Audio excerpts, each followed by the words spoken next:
నమస్తే, welcome to our channel. నేను సౌజన్య. గుత్తి నియోజకవర్గంలో పర్యటనలో ఉన్నప్పుడు ఏపీ సీఎం జగన్మోహన్ రెడ్డిపై దాడి జరిగింది, అది కూడా చెప్పుల దాడి జరిగింది అనేటువంటి వార్త వినిపిస్తోంది. వీడియోలో చూస్తే మాత్రం ఒక చెప్పు అయితే విసరడం జరిగింది, అది ఎవరికి తగలలేదు. బట్ విసిరింది ఎవరో మరి పోలీసులు పట్టుకున్నారా? పట్టుకుంటే ఆ పట్టుకున్న వ్యక్తిని ఏం చేశారు? అసలు ఏం తెలియజెప్పడానికి ఆ వ్యక్తి చెప్పు విసరడం జరిగింది? ఈ అంశానికి సంబంధించి మనతో మాట్లాడడానికి, వారి విశ్లేషణని మనతో పంచుకోవడానికి ఈరోజు మనతో పాటు ఉన్నారు సీనియర్ పొలిటికల్ అనలిస్ట్ అంకమ్మరావు గారు ఉన్నారు. వారితో మాట్లాడదాం. నమస్తే అండి. నమస్తే సౌజన్య గారు. అంటే గుత్తి నియోజకవర్గంలో జగన్మోహన్ రెడ్డి ఏపీ సీఎం ఆయన పర్యటిస్తున్నటువంటి నేపథ్యాల్లో బస్సు యాత్రలో బస్సు పైన ఉన్నప్పుడు ఒక చెప్పు ఎవరో విసిరారు. సో అది అదేదో ఆయన నిరసన వ్యక్తం చేయడానికి ఏదో విసిరారు. ఆయన పట్టుకున్నారా ఏపీ పోలీసులు, ఇంకా లేదా?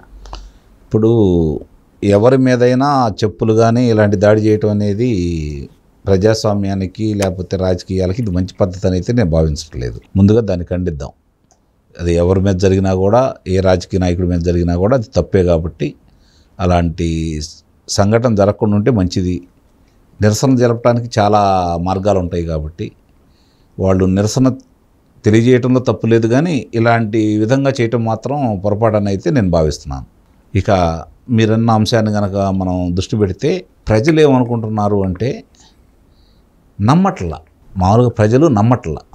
దాడి అవతల వ్యక్తి కనుక దాడి జరిగి ఉంటే ప్రజలు ఏమనుకుంటున్నారంటే, నాకు కూడా అదే అనుమానంగా ఉంది, ప్రజలు ఏమనుకుంటున్నారంటే చెప్పు విసిరారనుకోండి ఎవరో ఒకళ్ళు, అక్కడ ఉన్న రక్షక భటులు వాళ్ళని అదుపులో తీసుకుంటారు కదా.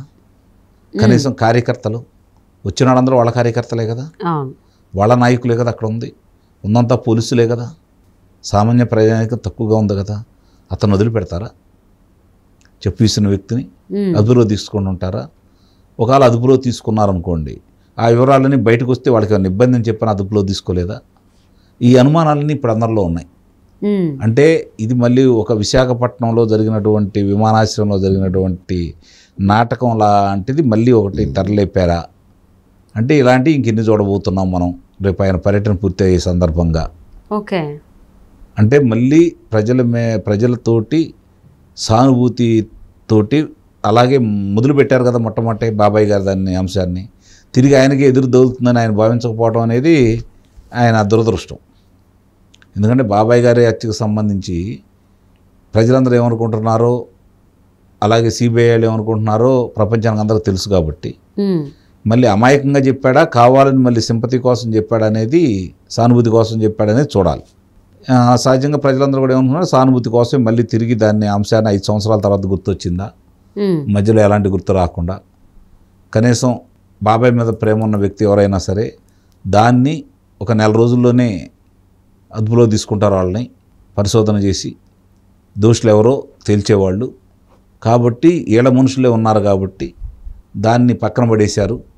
సిబిఐ వాళ్ళు తీసుకున్నారు కాబట్టి, సునీత గారు దాన్ని అంశాన్ని ప్రజల్లోకి తీసుకొచ్చారు కాబట్టి, ఆమె న్యాయస్థానంలో పోరాడారు కాబట్టి ఇప్పుడు ఇన్ని విషయాలు బయటికి తెలిసినాయి. తిరిగి ఆ అంశాన్ని ఆయన ఎత్తడం ఏంటి, పక్కనున్న మనుషులను పెట్టుకొని, ఇవన్నీ కూడా ఈరోజు ప్రజలందరూ మాట్లాడుకుంటూ ఉన్నారు. అంటే ఈ చెప్పు విసరడం కూడా ఒక డ్రామా, ఒక స్క్రిప్ట్ అనే ప్రజలు భావిస్తున్నారు. నాకు కూడా చెప్పాను కదా, అనుమానం వస్తామనే ఉంది. ఎందుకంటే అలాంటి సంఘటన జరిగినప్పుడు అదుపులో తీసుకుంటారు కదా. గతంలో చాలాసార్లు చూసాం, ఏదైనా జరిగితే దానికి సంబంధించిన వ్యక్తుల్ని అదుపులో తీసుకుంటారు. వాళ్ళు ఎవరు ఏంటని చెప్పి వివరాలు బయటకు వస్తాయి. మరి ఇప్పటి వరకు దాని గురించి ప్రపంచానికి ఏమీ తెలియలేదు అంటే ఒకసారి ఆలోచించుకోవాల్సిన పరిస్థితి. ఎందుకంటే వాళ్ళు ఏమైనా చేయడానికి సమర్థులే, అందుట్లో ఎలాంటి సందేహం ఏం లేదు. తిరిగి ఎన్నికల్లో గెలవాలి, ఎందుకంటే వాళ్ళకి ముఖ్యమంత్రి పీఠం అనేది వాళ్ళకి అవసరం. వాళ్ళు ప్రజల్లో తిరగాలన్నా అధికారం వాళ్ళు ఉంటే తప్ప వాళ్ళు ప్రజల్లో రాలేరు. కాబట్టి అధికారం కోసం వాళ్ళు ఎన్ని ప్రయత్నాలైనా చేస్తారు జగన్మోహన్ రెడ్డి గారు. తప్పు కూడా కాదు, ఎందుకంటే అధికారం అనేది ఆ యొక్క దర్భం కావచ్చు, లేకపోతే వాళ్ళకు వచ్చే గౌరవం కావచ్చు. అధికారం చేతిలో ఉంటే పరిస్థితులు వేరు, అధికారం లేకపోతే పరిస్థితులు వేరు. దాన్ని అనుభవించాడు, చూశాడు. కాబట్టి నిస్సందేహంగా ఆయన మళ్ళీ అధికారం కోసం ఆయన ప్రయత్నాలన్నీ ఆయన చేస్తూనే ఉంటాడు. కాబట్టి ఆ ఎంచుకున్న మార్గం కానీ, ఆయన నడిపించిన విధానం, ప్రభుత్వాన్ని నడిపించిన విధానం కానీ మళ్ళీ దానికి అనుగుణంగా అయితే లేదు.